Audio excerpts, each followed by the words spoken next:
Assalamu alaikum, эфирде заман саатлерде 21:30 бүгін Қырымышғалының 805-ші күні кетмекте. Күнде вамада олып кечкен соңки әдесе вақияларынан таныш етмеге азырмыз.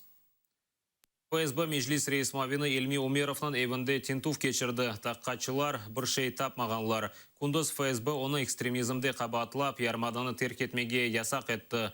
Қырымнан Ишғалжы прокуроры Умеровна Санкиатыр телеканалының эфирінде Русия бірдемлігіні бозмаға чағырғанында қабатлай.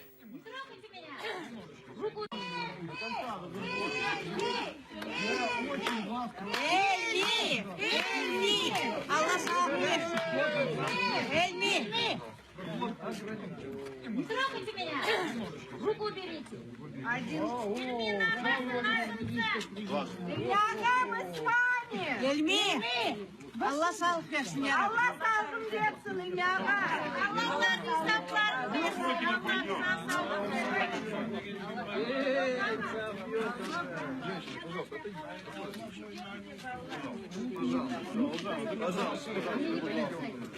Отойдите. Не положено. Будьте добры. На время следственных действий. Я понимаю. Пока не закончим следственные действия, пожалуйста, отойдите. Бүгін өледен сон Умеровның евіне ФСБ хадимы желіпнаме кетірген, ona көре о шеклі район полиция yolбашысы ве келген ФСБ хадимы Эльми Умеровна Ахмеджитеки ФСБ баш идаресіне алып кеткен еділер, анда сорав кечірділер. Эльми Умерова приехали работники ФСБ и вывозят его в Симферополь. А теперь еще уточняется, его везут в сопровождении начальника полиции города Башкирского района и в сопровождении же работника ФСБ Владимир Шевченко, он бывший СБУшник, теперь он ФСБ. Вот они сейчас где-то в пути в главку ФСБ Крыма, Симферополь. Они предъявили ему повестку и забрали с собой. То есть им поручили его привезти в ФСБ на бульвар Франко, 13. Там указываются какие-то статьи, я даже не успела до конца прочитать. Он взял просто эту повестку с собой. Его приглашают в качестве подозреваемого. А вот какие статьи были, можно только догадываться. Начальник милиции сказал: вы не переживайте, мы его отвезем и привезем. Судя по публикациям, вы знаете, у них достаточно материала, что ему предъявить. После запрета не делиться, все члены не делиться, к каким-то репрессиям готовы. Он там сказал, что дальше просто будет репрессии. Сабадан есе селялы инсанлар ве ФСБ хадимлері Бақшысарайда тинтуф нетижесінде 4 қырамтатарыны яқалады. ФСБ ең азындан 5 ве салачы қавиханесіне басып кірді. Улған малыматқа көре Зеври Апсеитов, Ремзи Меметов, Рустем Абильтаров ве Энвер Мамутов яқаланды. Ишғалжы прокуратурасы Эпсіні Хизбу Тахрир бірлешмесіне алақасы олғанында шеклей. Арби автобус, КамАЗ ве юзлеріні қапатқан аскерлер саба ертеден Бақшысарайда Қырым татар евлеріне басып кірділер. Мим не смешного такой цирк. Это же цирк. Мы уже не первый раз видели наши лица и лица этих людей. И знаете, что ни один человек никогда не провоцировал и не нарывался с вами на конфликт. Полиция хадимлері қапыны қақмақ еріне демірнен парлап кірділер. Вон ее киркой, монтировкой, чем ее ломали. Можно просто постучать, люди откроются. Террористов нашли. Детей напугать. Людям плохо становится, скорую вызывать приходится. От керілген тентуфлерге этрафтан қоншылар топлашмаға башладылар, ләкин оларны евге яқын қоймадылар. Можно вас попросить поговорить? Выйдите, пожалуйста, чего вы боитесь? Выйдите, мы хотим узнать, что происходит. Мы живем в правовом государстве. Будьте любезны. Выйдите, покажите, кто вы есть вообще. Тентуфлер 4 ватандашымыздың евлерінде кечірділер. Оларын эпосыны Ақмезжитке ФСБ идаресіне алып кеттілер. Что вы делаете? Здесь люди стоят, они двери! Стойте, что вы стоите, тормозите? Аллах, не доведи их до их домов и до их семей. Аминь! Айны шу күні Русия селялы назаретчілері Салачықтаки тижарет мерkezine де келділер. Өткерілген тентублерден сон кафе қаралуысыны өзлерінен алып кеттілер.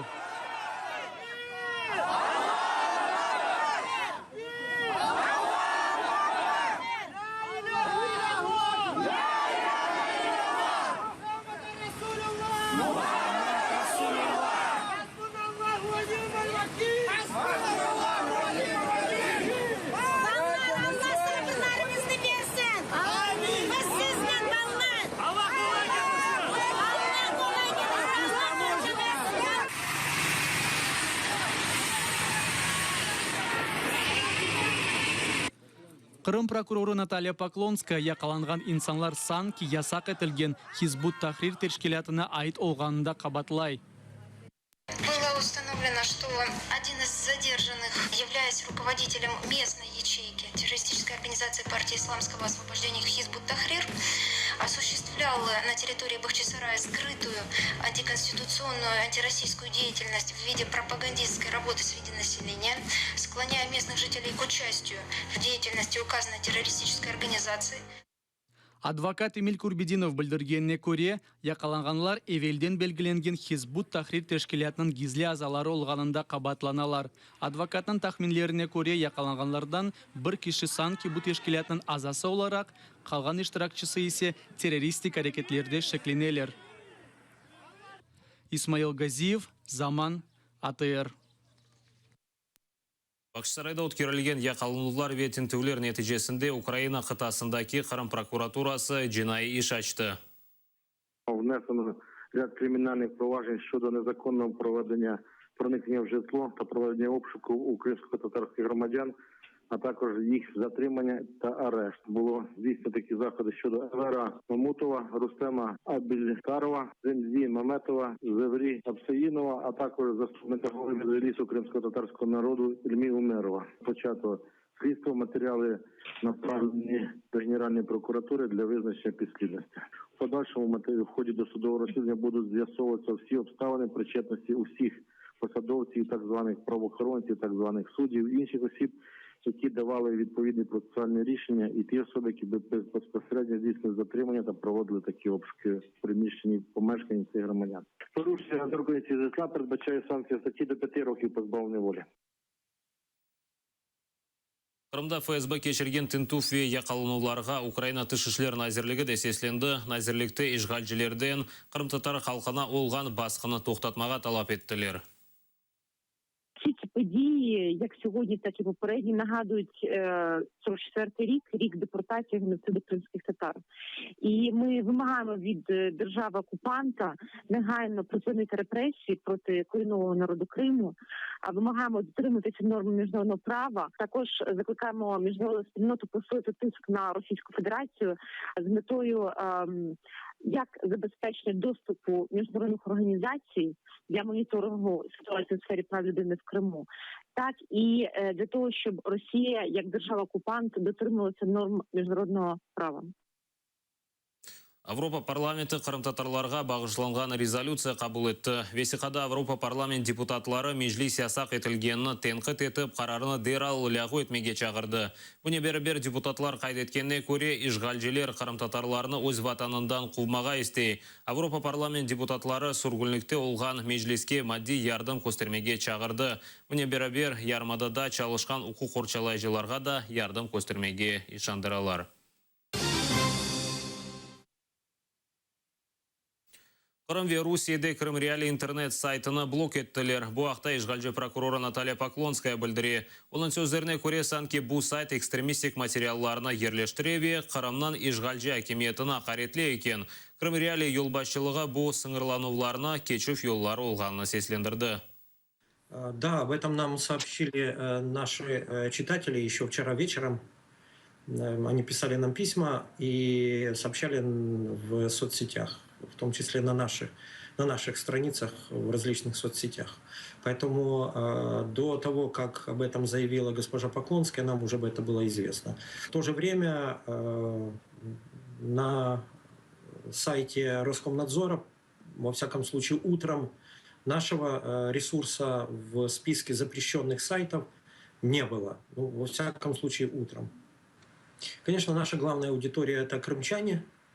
Нас активно читали в Крыму. Мы были одними из самых популярных и остаемся одними из самых популярных ресурсов для Крыма. Мы не пишем о Крыме, мы пишем для Крыма, для крымчан. Но в то же время у нас очень большая достаточно была аудитория и в Российской Федерации. Это где-то до 20%.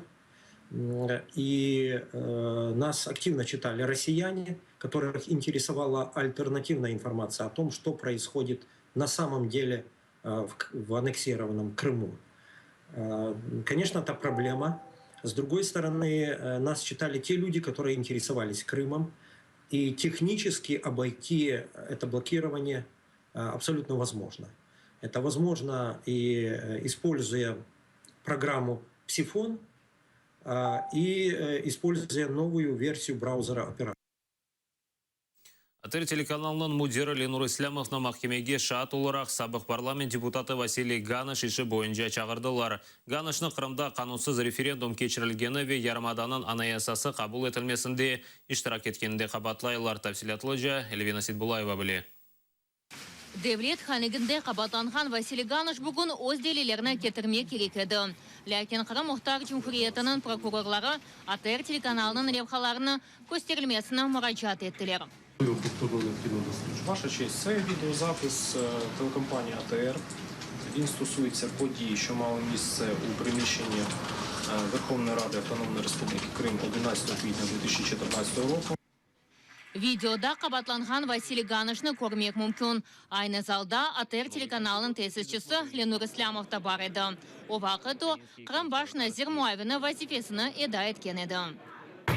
Сторона обвинувачення вважає, що свідок має суттєве значення по цій справі, оскільки попередній свідок, який був допитаний в судовому засіданні, заявив, що ця безпосередня особа знаходилась в залі парламенту і спостерігала за подіями, які відбувалися 11 числа у парламенті Автономної Республіки Крим.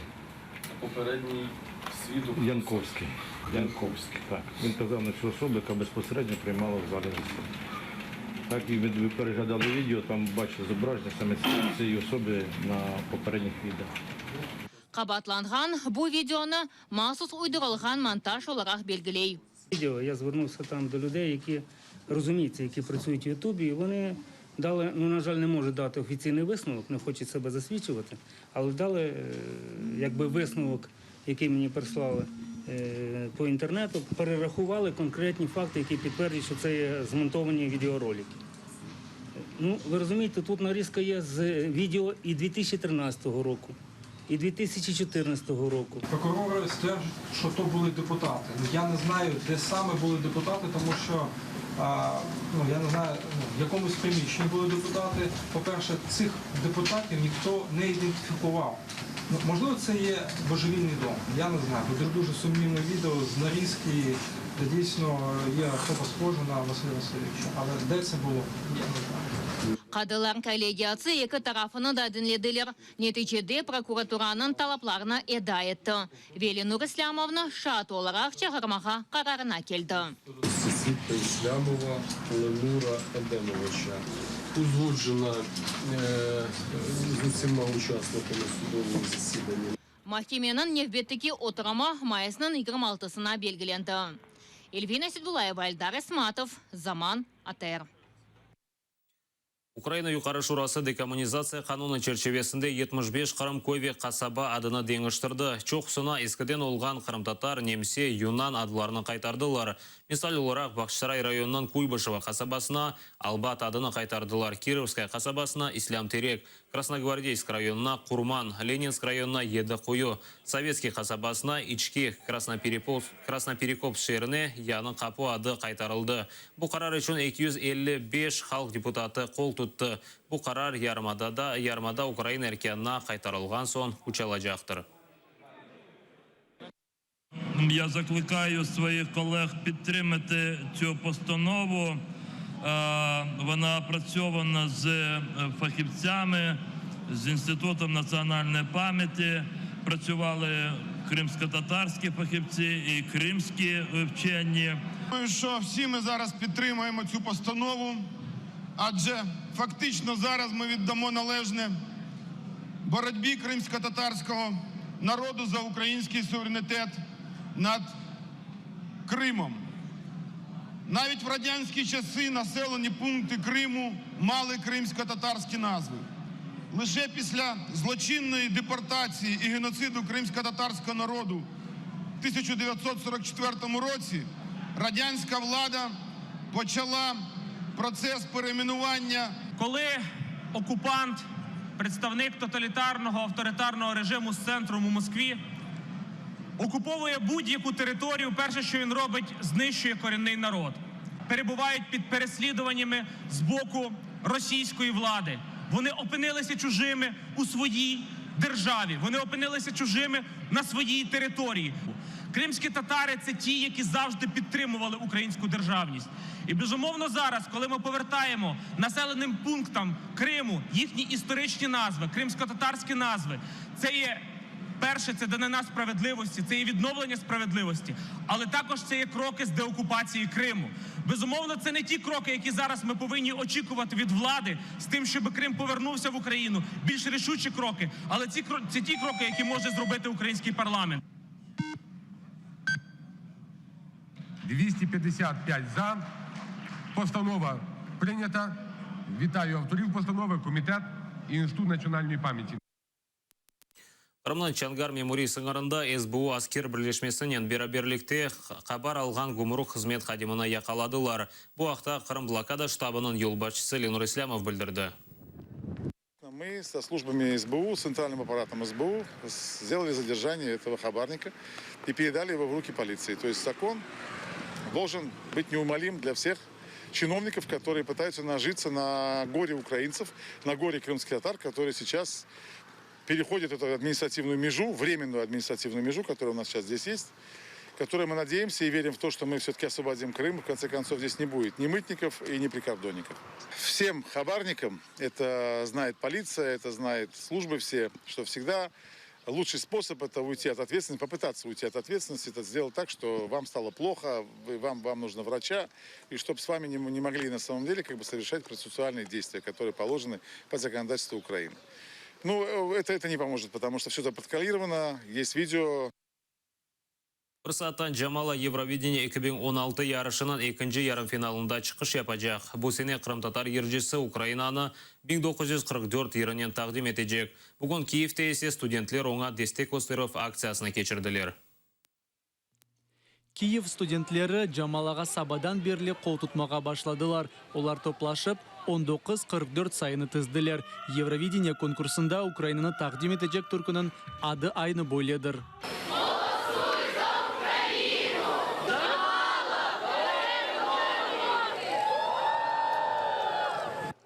Эллерінде Украина байрағы түслерінде юрек ресімлері, үстінде Voice of Unity демек бірлештірген сес yazылған. Айтқанларына көре Джамаланың сесі бүтін Европа халқларыны бірлештіргенini көстермектір. Джамала відображає, є голосом, який єднає. Вона єднає, незважаючи на всі проблеми, які існують у народів, у країн, у світі. Вона єднає усіх. І ми хочемо, щоб Європа була об'єднаною, сильною, і Україна була частиною цієї об'єднаної і сильної Європи. Мирасимде 150-ден зиеде студент иштирак етті. Олардың эпосы 1944 түркісінде өзіне лайық маңаны темсіл еттілер. Нам варто розуміти, що на території Криму проживає кримсько-татарський народ, і раніше він займав більшість цієї території. Але, на жаль, пропагандистська політика та жорстка політика Росії це змінили. І нам варто розуміти, що таке голос єдності та об'єднати всю Європу у прагненні до справедливості та миру. Мирасинның тешкілетчілары білдіргеніне көре, Джамаланың чықышы бүтін дүния yüzіне Қырым-татар халқының бүгінгі алы ақында қатырлатажақтыр. Исмаил Газиев, Заман, АТР. Украинада Джамаланың 1944 еріна этник кабер версиясы ве клип азырладылар. Украинаны Евровиденияда тақдим етежек ер нағмелеріні Бандура стайл тақамы ижра етті. Клипні чөлмекші Рустем Скибен ве ойынжы Мавиле Ягяева яраштырдылар.